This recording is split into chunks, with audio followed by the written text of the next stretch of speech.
ಶ್ರೀ ಗಂಗಾವತಿ ನಗರದಲ್ಲಿ ವೆಂಕಟೇಶ್ ಅಂತೇಳಿ ಸಮಾಜ ಸೇವಕ, ಸಮಾಜದಲ್ಲಿ ಭಾಳ ಚಟುವಟಿಕೆ ಹೊಂದಿರ್ತಿದ್ದ. ಭೀಕರ ಕೊಲೆಯಾಗಿದೆ.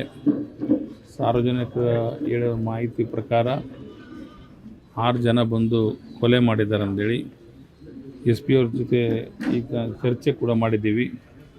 ಆ ಕೊಲೆಯಲ್ಲಿ ಯಾರೇ ಭಾಗಿಯಾದರೂ ಕೂಡ ಅವ್ರನ್ನ ಹಿಡಿಬೇಕು, ಅವ್ರಿಗೆ ಕಠಿಣ ಶಿಕ್ಷೆ ಆಗಬೇಕಂತೇಳಿ SP ಅವರು ಕೂಡ ಚರ್ಚೆ ಮಾಡಿದ್ವಿ. ಎಲ್ಲ ಗಂಗಾವತಿ ಎಲ್ಲರೂ ಕೂಡ ಮನವಿಯನ್ನು ಮಾಡಿದ್ದೀವಿ. ಅದನ್ನ ಆದಷ್ಟು ಬೇಗ ಅವ್ರು ಹಿಡಿದು ಕಠಿಣ ಶಿಕ್ಷೆ ಕೊಡೋಂಥ ಕೆಲಸವನ್ನು ಮಾಡ್ತೀವಿ ಅಂತ ಕೂಡ SP ಅವರು ಕೂಡ ಹೇಳಿದ್ದಾರೆ. ಆ ಟೈಮಲ್ಲಿ ಇವರು ಪೊಲೀಸ್ ಆ್ಯಕ್ಷನ್ ತಗೊಂಡ್ರೆ ಈ ರೀತಿ ಆಗ್ತಿದ್ದಾರೆ.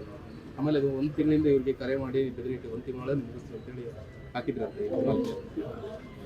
ಅದ್ರ ಬಗ್ಗೆ ನಂಗೆ ಮಾಹಿತಿ ಇಲ್ಲ. ಅವ್ರ ತಂದೆಯವ್ರು ಭೇಟಿಯಾಗಿದ್ದೆ. ಅವ್ರು ದುಃಖದಲ್ಲಿದ್ದರು. ಅದ್ರ ಬಗ್ಗೆ ಚರ್ಚೆ ಮಾಡಿಲ್ಲ.